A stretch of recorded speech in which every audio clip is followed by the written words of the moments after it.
Welcome to Chitragupta. నేను మీ వర్మ. హరీష్ రావు గారి పైన సిట్ విచారణ భాగంగా జూబ్లీహిల్స్ పిఎస్ లో సిట్ విచారణ ఆల్రెడీ జరుగుతుంది. దానిపైన మాట్లాడడానికి మనతో పాటు సీనియర్ నాయకులు పవన్ గౌడ్ గారు ఉన్నారు. అక్క నమస్తే. నమస్తే. అక్క బాగున్నా అక్క. ఇప్పుడు సిట్ విచారణకి ఆల్రెడీ రేవంత్ రెడ్డి బొమ్మరి మీద చేసిన వ్యాఖ్యల పైన ఆల్రెడీ సుప్రీంకోర్టు, హైకోర్టు ఆల్రెడీ నిరాకరించింది. సిట్ కేసు విచారణలో హరీష్ రావుకి ఎలాంటి సంబంధం లేదన్న అయినా సిట్ విచారణకి పిలవడానికి కారణం ఏమనుకుంటున్నారు? సుప్రీంకోర్టులో ఆల్రెడీ చెప్పింది. ఏం చెప్పారు? కేసును కొట్టేయడం కూడా జరిగింది. దీనిలో ఏది పసలేదు అని చెప్పడం జరిగింది. మళ్ళా అదే పాడిందే పాడరా పాసవన్ల దాసిగా అన్నట్టుగా రేవంత్ రెడ్డి కాంగ్రెస్ పార్టీ ఎప్పుడైతే వాళ్లకు అక్రమాలు, వాళ్ళ దందాలు బయటపడతాయో ఒక అటెన్షన్ డైవర్షన్ కోసము ప్రజలను డైవర్ట్ చేయడానికి ఆ విషయం నుంచి ఇలాంటివి చేస్తున్నారు. ఆనాడు లగచర్ల రైతుల విషయంలో అల్లుడి భాగోతాన్ని రామన్న బయట పెట్టిండు. ఆయనకి ఏం చేసిండ్రు? ఈ ఫార్ములా రేస్ అన్నారు. ఈనాడు బామ్మర్ది బొగ్గు స్కామ్, బొగ్గు కుంభకోణం బయట పెట్టిండు. హరీష్ అన్న గారిని సిట్టుకు పిలవడం జరుగుతుంది. అంతే తప్ప వాళ్ళు అక్కడ ఏమీ లేదు, ఏమీ లేని కొండం దవ్వి ఎలుకను తీసే ప్రయత్నాలు చేస్తున్నారు. ప్రతి ఒక్కరు తెలంగాణ ప్రజలు గమనిస్తూనే ఉన్నారు. ప్రతి ఒక్కటి కూడా గమనిస్తున్నారు. తెలంగాణలో ప్రజా పాలన అని చెప్పేసి అధికారంలోకి వచ్చి ప్రజా ధనాన్ని, పాలనను ఏ విధంగా దుర్వినియోగం చేస్తున్నాడు రేవంత్ రెడ్డి అనేది ప్రతి ఒక్కరు గమనిస్తున్నారు. 6 గ్యారంటీలు, 420 హామీలను నెరవేర్చే దమ్ము లేక, ధైర్యం లేక, సత్తా లేక ఇవన్నీ అటెన్షన్ డైవర్షన్ పాలిటిక్స్ చేస్తున్నాడు తప్ప ఇంకొకటి లేదు. అంటే అక్క ఇప్పుడు ఆల్రెడీ లాస్ట్ టైం ఇదే సిట్ విచారణలో భాగంగా బండి సంజయ్ గారికి పెద్ద ఎత్తున ర్యాలీ తీసారు. ఒక 10,000 మంది కార్యకర్తలు ఇదే పోలీస్ ప్రొటెక్షన్ ఇచ్చి వాళ్ళని సిట్ విచారణకు పంపించారు. బయట కార్యకర్తలకి వాళ్ళే బందోబస్తు ఇచ్చారు. హరీష్ రావు గారు ఏదైతే సిట్ విచారణకి వెళ్ళేటప్పుడు ఇక్కడ నుంచే బీఆర్ఎస్ కార్యకర్తలు అరెస్ట్ చేయడం జరిగింది. ఇప్పుడు మేము జూబ్లీహిల్స్ పిఎస్కి వెళ్ళాం. అక్కడ దగ్గర పెద్ద డిఐజీ లెవెల్ నుంచి సీఏ వరకు పెద్ద ప్రొటెక్షన్ ఇచ్చారు. ఎవరిని అక్కడ పంపించారు. దాని మీద ఎలా స్పందిస్తారు అక్క? భయం. రేవంత్ రెడ్డికి, బీజేపీ పార్టీకి, అందరికీ అతిపెద్ద ప్రాంతీయ పార్టీ అయిన బీఆర్ఎస్ పార్టీని చూసినా భయం. కేసీఆర్ గారన్నా భయం. కేసీఆర్ గారి వెన్ను దన్నుగా నిలుస్తున్న కేటీఆర్ అన్న, హరీష్ రావు అన్న కూడా కాంగ్రెస్ పార్టీకి, రేవంత్ రెడ్డికి భయం. కాబట్టి మమ్మల్ని అక్కడికి పోకుండా చేస్తున్నారు. మేమేమన్నా దొంగలమా, లేకపోతే లంగలమా, లేకపోతే వీళ్ళు మాట్లాడినట్టుగా ఇట్లా మాట్లాడి జనాలను ఏమన్నా రెచ్చగొట్టే ప్రయత్నాలు ఇట్లా చేసినామా? నిన్న మొన్న ఒక సభ పెట్టుకుంటాడు. బీఆర్ఎస్ పార్టీ దిమ్మెలను కూల్చుర్రు ఎక్కడికక్కడ అనేసి రౌడీ లెక్క, వీధి గుండా లెక్క టీడీపీ కార్యకర్తలకు చెప్తాడు. ఒక ముఖ్యమంత్రి స్థానంలో ఉండి, ఒక హోంమంత్రిగా ఉండి, ఒక విద్యాశాఖ మంత్రిగా ఉండి నువ్వు విద్యార్థులను ఏ విధంగా ముందటికి నడపాలి? బాగా చదువుకోండి, భవిష్యత్తు బాగుండాలి, మంచిగా స్థిరపడాలి, లేకపోతే రాజకీయాలకు రండి, ప్రజలకు సేవ చేయండి అని చెప్పాలి. కానీ నువ్వు అధికారంలోకి వచ్చి ఆ బీఆర్ఎస్ పార్టీ గద్దెలు కూల్చుర్రి, డ్రంక్ అండ్ డ్రైవ్లో అధికారంలోకి రాకముందేమో పోరగాళ్ళు చిన్నగా వేసుకుంటే గొట్టాలు వేతి ఊదిపిత్తారయ్యా. నా ఫోటో చూపెట్టిర్రు, ఎవడు ఛాలెంజ్ కనమంటారో వాళ్ళకు నా ఫోటో చూపెట్టిర్రు అని చెప్పిండు. ఇప్పుడు అధికారంలోకి వచ్చిన తర్వాత ఇగో ఆ పోరగాళ్ళకు ఛాలెంజ్లు కట్టాలి, బ్యాంకుల నుంచి డబ్బులు కట్టు కావాలి అని చెప్తాడు. ఒడ్డు దాటేదాకా బోడమల్లన్న, ఒడ్డు దాటిన తర్వాత బోడమల్లన్న కథలు చేస్తున్నాడు రేవంత్ రెడ్డి అనేటోడు. కాంగ్రెస్ పార్టీని భూస్థాపితం చేయడమే రేవంత్ రెడ్డి గ్యారంటీ. అరే గ్యారంటీ ఎవరికి ఇచ్చిండో కూడా మీకు అందరికీ తెలుసు. ఇంకొకటి, టీడీపీ పార్టీని భూస్థాపితం చేసిందే రేవంత్ రెడ్డి. ఓటుకు నోటు దొంగ కేసుల 50 లక్షల రూపాయలతోటి పట్టపగలు దొరకడం వల్లే కదా నీ గురువు బాబు గారేమో కరకట్టకు దొబ్బేసినావు, ఇక్కడ టీడీపీ పార్టీనేమో భూపాతాలనికి దొక్కినావు. ఇప్పుడు మళ్ళీ టీడీపీ పార్టీకి బీఆర్ఎస్ పార్టీ తొక్కింది అని చెప్తాను. ఎవరిని తొక్కినా కూడా రేపు రాబోయే రోజులల్లో తెలంగాణ ప్రజలు 420 హామీలను, 6 గ్యారంటీలను ఇవ్వకపోతే పాతాళానికి రేవంత్ రెడ్డిని, కాంగ్రెస్ పార్టీని తొక్కబోతున్నారు. వనకచర్ల మీద ఏదైతే వాళ్ళు పీపీటీ ప్రజెంటేషన్ ఇచ్చారో, ఆల్రెడీ హరీష్ రావు గారి బనకచర్ల మీద పీపీటీ ప్రజెంటేషన్ ఇచ్చడం జరిగింది బీఆర్ఎస్ లో. ఇప్పుడు హరీష్ రావుని అరెస్ట్ చేస్తే బనకచర్ల మీద ఏదైతే వ్యాఖ్యలు చేస్తున్నారో అది ఆగిపోతాయి, వాళ్ళ గురువుకి చంద్రబాబుకి సపోర్ట్ చేయవచ్చు అని చెప్పి ఈ డైవర్షన్ పాలిటిక్స్ చేస్తున్నారు అనుకోవచ్చాక? ఇప్పుడు పీపీటీ ప్రజెంటేషన్ బనకచర్ల విషయంలో ఇవ్వడం జరిగింది, పోలవరం ప్రాజెక్టు విషయంలో కూడా ఇవ్వడం జరిగింది. కృష్ణా జలాలు ఏ విధంగా చంద్రబాబు నాయుడికి దారాదత్తం చేస్తున్నాడో అదేవిధంగా బనకచర్ల గోదావరి జలాలను బనకచర్లకు, పోలవరంకి ఏ విధంగా తీసుకుపోతున్నాడో అవన్నీ చెప్పడం జరుగుతుంది. ఇంకొకటి, ప్రతి పౌరుడిమి తెలంగాణ మీద సొయ్యున్నోళ్ళము, ఆడబిడ్డలం కానివ్వండి, ప్రతి ఒక్కరము తెలుసున్నాము ముచ్చట్లు. ఈ ముచ్చట ఇక్కడే ఇడిచిపెట్టిపోతామా మేము? ప్రతి ఒక్కరికి చెప్పుతలేమా? ప్రతి ఒక్కరు కూడా రేపు తెలంగాణ అస్తిత్వానికి, తెలంగాణ ఆస్తులకు, తెలంగాణ నీటి హక్కులకు భంగం కలుగుతుంది అనే ప్రజలే పోరాటం చేస్తారు. రేపు రాబోయే రోజులల్లో ఒకరి గొంతును తుంచిపోయే ముచ్చట్లు కాదు ఇవి. ఎందుకంటే మనకు ఏండ్ల నుంచెల్లి తలాపున పారుతుంది గోదారి, మా సేను మా సెలక ఎడారి అని పాడుకున్నాము. కాళేశ్వరం కట్టిన తర్వాత ప్రతి ఎకరానికి నీళ్ళు వచ్చినాయి, ప్రతి గుంటకు నీళ్ళు వచ్చినాయి. ఆ పోలవరం ఏం అది పాలమూరు రంగారెడ్డి విషయం ఏం జరుగుతుంది? ఆ పాలమూరు రంగారెడ్డి విషయంలో కూడా కృష్ణ మొత్తం మన దగ్గర పారుతుంది, కానీ చుక్క నీరుండవు. అవన్నీ నీళ్లు మనకు రావాలని కేసీఆర్ గారు అందరినీ సమీకరిస్తున్నారు. అంటే మొన్నటికి మొన్న ప్రెస్ మీట్లు కూడా పెట్టడం జరిగింది. హరీష్ అన్న గారు కూడా పీపీటీ కూడా ఇవ్వడం జరిగింది. మేమందరం విన్నాము. ఆ విషయాలు ప్రజలందరికీ చెప్తాము. అంటే పావని గౌడ్ అంటే ఎప్పుడు కాంట్రవర్షియల్ ఉంటుంది అని చెప్పి ట్రోల్స్ పెద్ద ఎత్తున సోషల్ మీడియా రావడం జరుగుతుంది. దానిపైన ఎలా స్పందిస్తారు అక్క? అంటే పావని గౌడ్ కాంట్రవర్సీలు ఉంటుందా, లేకపోతే వాళ్ళను కనువిప్పు కలిగే విధంగా సమాధానాలు చెప్తుందా అనేది వాళ్ళ ఆత్మ పరిశీలన వాళ్ళే చేసుకోవాలి. మేడిగడ్డ కుంగింది, కూలింది, కొట్టుకపోయింది, పనికే రాదు అని చెప్పిండ్రు. మళ్ళీ అదే కాళేశ్వరం ప్రాజెక్టులో భాగమైన మేడిగడ్డలో భాగమైన గాయత్రి పంప్ హౌస్ను స్టార్ట్ చేస్తారు, నందిమేడారం పంప్ హౌస్ను స్టార్ట్ చేస్తారు, మల్లన్న సాగర్కు నీళ్ళు ఎత్తిపోస్తారు, రంగనాయక సాగర్కు నీళ్ళు ఎత్తిపోస్తారు. మళ్ళీ ఆ నీళ్లను మూసి ప్రక్షాళన చేసి గోదావరి జలాలను మూసిలో పోస్తామని చెప్తారు. ఇవన్నీ నేను కూలలేదురా బాబు, మేడిగడ్డ మంచిగా ఉన్నది అని చెప్తే వాళ్ళకు కనువిప్పయి అబ్బో ఈమె కరెక్ట్ చెప్తుంది, ఎక్కడ మా ఇజ్జత్ పోతుందో అనేసి నన్ను ట్రోల్స్ చేయడం జరుగుతుంది. ఇప్పుడు పాలమూరు రంగారెడ్డి విషయంలో కూడా అసలు కేసీఆర్ గారు పాలమూరే కట్టలేదు అని చెప్పిండ్రు. మొన్నటికి మొన్న నార్లాపురమును ఏదుల పంప్ హౌస్ దగ్గరికి పోయినాము. 90% పనులు అయిపోయినాయి, పూర్తిగా 100% పనులు అయిపోయినాయి. పంపులు బాహుబలి పంపుల కంటే 600 మెగావాట్ల సామర్థ్యం ఎక్కువ గల పంపులను ఫిక్స్ చేయడం జరిగింది. అక్కడ స్విచ్ ఒత్తితే నీళ్ళు వస్తాయి. నీళ్ళు ఎత్తిపోసే తెలివి లేక తెలంగాణ అటు మహబూబ్ నగర్ ఆ ప్రాంతాలన్నిటినీ అన్యాయం చేస్తున్నాడు రేవంత్ రెడ్డి. ఇవన్నీ చూసి తట్టుకోలేకనే నా మీద ట్రోల్స్ చేస్తున్నారు, దాడులు చేస్తున్నారు. ఏదేమన్నా చేసుకొని అండి, ఈ గొంతుల ప్రాణం ఉన్నంత వరకు తెలంగాణ కోసము, తెలంగాణ తెచ్చిన కేసీఆర్ గారి కోసము, బీఆర్ఎస్ పార్టీ కోసం పనిచేస్తూనే ఉంటా. అంటే మీరు మేడిగడ్డ అన్నప్పుడు మేడిగడ్డ తుమ్మిడిహట్టి రెండు కలిపి మేము బ్రిడ్జులు కడతామని చెప్పి రేవంత్ రెడ్డి, కోమటిరెడ్డి వెంకటరెడ్డి గారు మాట్లాడుతున్నారు. దాని మీద ఎలా స్పందిస్తారు? జల యజ్ఞాన్ని ధన యజ్ఞంగా చేసిండ్రు.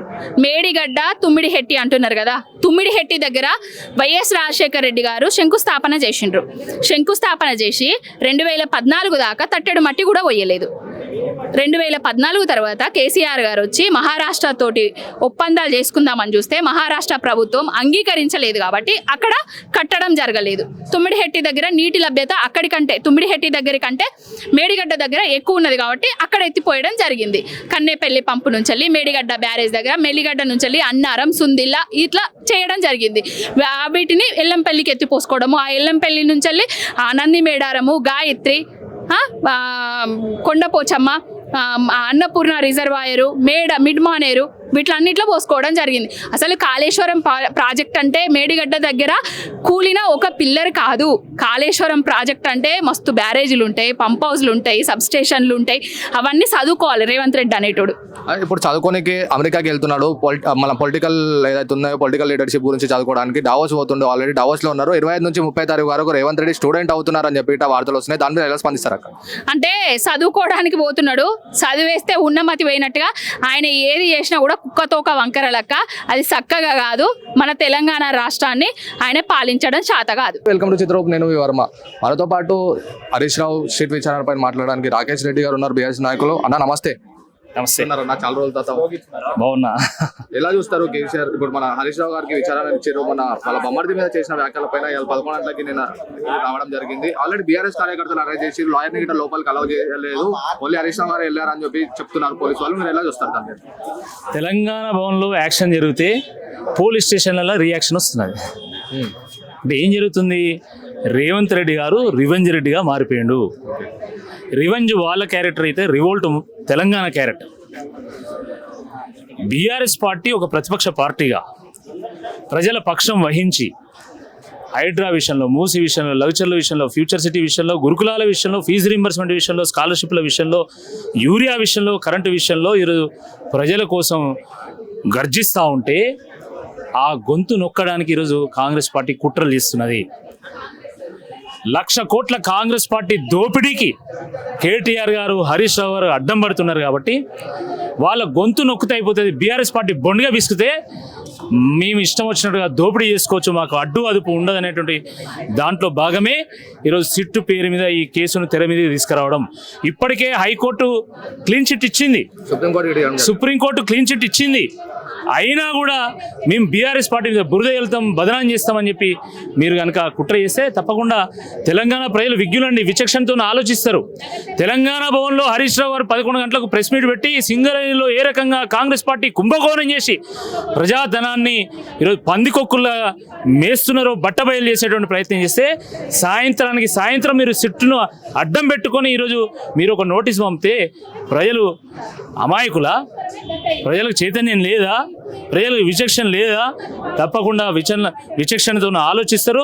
సరైనటువంటి సమయంలో మీకు దిమ్మ తిరిగేటువంటి తీర్పునిస్తారని చెప్పి ఈ సందర్భంగా మేము హెచ్చరిస్తున్నాం. సిట్టు ఏందండి ఈరోజు సిట్టుకు ఉన్నటువంటి క్రెడిబిలిటీ ఏంది? అసలు సిట్టు కాంగ్రెస్ పార్టీ సిట్టు అంటే సిట్టు, స్టాండ్ అంటే స్టాండు, ఆ రకంగా మారిపోయింది. ఏం చేసిండు మీరు? 2 సంవత్సరాల కాలం నుంచి వెళ్ళి సిట్టుల పేరు మీద, విచారణల పేరు మీద, కేసుల పేరు మీద, జైళ్ల పేరు మీద మా నాయకులను బెదిరించేటువంటి ప్రయత్నం చేస్తూ ఉన్నారు. ఇన్ని విచారణలు చేపట్టి, ఇన్ని కమిషన్లు వేసి, ఇన్ని కేసులు పెట్టి మీరు తేల్చింది ఏంటండి? కొండను తవ్వి ఎలుకలు పట్టినట్టు కాదు, సుందేలుకను పట్టినట్టు కూడా లేదు. ఇది తేలింది ఏం లేదు కదా. 2 ఏళ్లలో మీరు అన్ని విచారణ సంస్థలు మీయే, అన్ని అధికారాలు మీయే. ఏం ప్రూవ్ చేసింది ఇప్పటివరకు? ప్రూవ్ చేసింది ఏమీ లేదు. కానీ మేము ప్రూవ్ చేసినాం. ప్రజా కోర్టులో కాంగ్రెస్ పార్టీని దోషిగా నిలబెట్టినాము. ఈరోజు ప్రజల్లో విశ్వాసం కోల్పోయినటువంటి కాంగ్రెస్ పార్టీ బీఆర్ఎస్ పార్టీ బొండగా విస్తృత అయిపోతుంది, మాకు అడ్డు అదుపు ఉండదు అనేటువంటి ఒక దురాలోచనతో ఈ రకమైనటువంటి కేసులకు తెరదీస్తూ ఉన్నది. తప్పకుండా దీన్ని ఎదుర్కొనేటువంటి శక్తి బీఆర్ఎస్ పార్టీకి ఉంది. తెలంగాణ గడ్డ మీద పుట్టినటువంటి ప్రతి బిడ్డ డిఎన్ఏలో తిరుగుబాటు ఉంది, తెగింపు ఉంది, త్యాగం ఉంది. దానికి ప్రతీక అయినటువంటి బీఆర్ఎస్ పార్టీ కూడా తిరుగుబాటు నేచర్ ఉన్నది. కాబట్టి తిరుగుబాటు వస్తుంది. అణిచివేత తీవ్రమైనప్పుడు తిరుగుబాటు తప్పదనేటువంటి వాస్తవాన్ని కాంగ్రెస్ పార్టీ నాయకులు గ్రహిస్తే బాగుంటుంది. అంటే మీరు బొంద పెడతామని చెప్పారు. మొన్న ఎన్టీఆర్ నివాళి అర్పించుకుంటూ రేవంత్ రెడ్డి ఒక వ్యాఖ్యలు చేశారు. బీఆర్ఎస్ ని బొంద పెడితే ఎన్టీఆర్ గారిని నివాళులు వస్తుంది అని చెప్పి, దాని మీద ఎలా స్పందిస్తారన్న?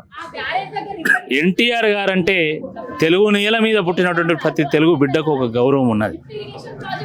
కాబట్టి పార్టీలు ఏమైనా కూడా ఎన్టీ రామారావు గారిని అందరం కూడా గౌరవిస్తాం.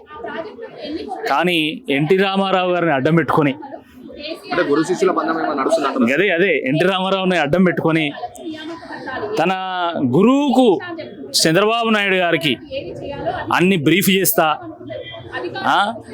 తర్వాత గురుదక్షిణ చెల్లించుకుంటా అంటే మాత్రం తెలంగాణ చూస్తూ ఊరుకోదు. తెలంగాణలో విప్లవం ఇస్తుంది, తెలంగాణ తిరుగుబాటు చేస్తుంది. ఏ పార్టీ కోసము బీఆర్ఎస్ పార్టీ దిమ్మలు గులుస్తా అంటున్నాడైనా తెలంగాణకు అడ్డం పట్టేటువంటి, తెలంగాణ ప్రయోజనాలు దెబ్బతీసినటువంటి తెలుగుదేశం పార్టీ కోసము, తెలుగుదేశం పార్టీ అయినటువంటి చంద్రబాబు నాయుడు కోసము, తెలుగుదేశం పార్టీ చంద్రబాబు నాయుడు గారి యొక్క తాబేదారుల కోసము ఈరోజు తెలంగాణ కోసం ఉద్యమించి తెలంగాణను తెచ్చినటువంటి బీఆర్ఎస్ పార్టీ దిమ్మలు ఊలుస్తామంటున్నాడు. దీన్ని అర్థం చేసుకోలేనటువంటి స్థుప్తావస్థలో ఈరోజు తెలంగాణ ప్రజానికం లేదు. తెలంగాణకు ఇది అక్కర్రాని పార్టీ, తెలంగాణకి ఇది అవసరం లేని పార్టీ అని ఎప్పుడో తెలుగుదేశం పార్టీ గద్దెలను ఊల్చింది, తెలంగాణ ప్రజలు దిమ్మల్ని ఊల్చిండు. తెలుగుదేశం పార్టీకి చంద్రబాబు నాయుడుకు దిమ్మ తిరిగేటువంటి తీర్పునిచ్చిండ్లు. అందుకనే చంద్రబాబు నాయుడు ఇక్కడి నుంచి పారిపోయి, హైదరాబాద్ నుంచి పారిపోయి ఆయన అమరావతిలో జెండా ఎగరేసుకుంటాడు. ఈ వాస్తవాన్ని రేవంత్ రెడ్డి గారు గుర్తుపెట్టుకుంటే బాగుంటుంది. గురువుగా పట్టినటువంటి గతే శిష్యుడు కూడా పట్టబోతున్నది. అందుకనే మతి భ్రమించి ఈరోజు ఈ రకంగా మాట్లాడుతూ ఉన్నాడు. తప్పకుండా రేవంత్ రెడ్డి గారికి దిమ్మ తిరిగేటువంటి తీర్పు ఈ మున్సిపల్ ఎన్నికల్లో రాబోతున్నది. ఆ వాస్తవాన్ని గ్రహించడు. పంచాయతీ ఎన్నికల్లే ప్రజలు పట్టబగలు చుట్టుకలు చూపెట్టిండ్రు. ఇప్పుడు సింబల్తో వచ్చే ఎన్నిక కాబట్టి తప్పకుండా కాంగ్రెస్ పార్టీ కంచుకోటలు కూడా, నల్గొండ లాంటి ప్రాంతాలు కూడా కుప్పగూలబోతున్నటువంటి వాస్తవాన్ని ఆయన గ్రహించింది. కాబట్టి మతి స్థిమితం కోల్పోయి రేవంత్ రెడ్డి గారు ఈ రకమైనటువంటి వ్యాఖ్యలు చేస్తున్నాడు.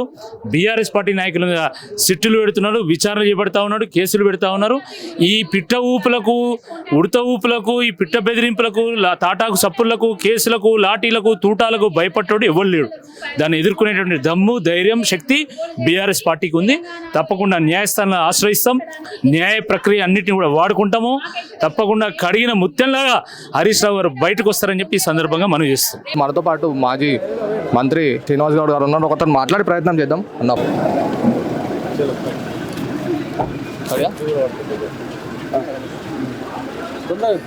అన్న, ఇప్పుడు హరీష్ రావు గారికి మొన్న వ్యాఖ్యలు చేశారు, వాళ్ళ బొమ్మడిది ఇట్లా బొగ్గు కుంభకోణం అని.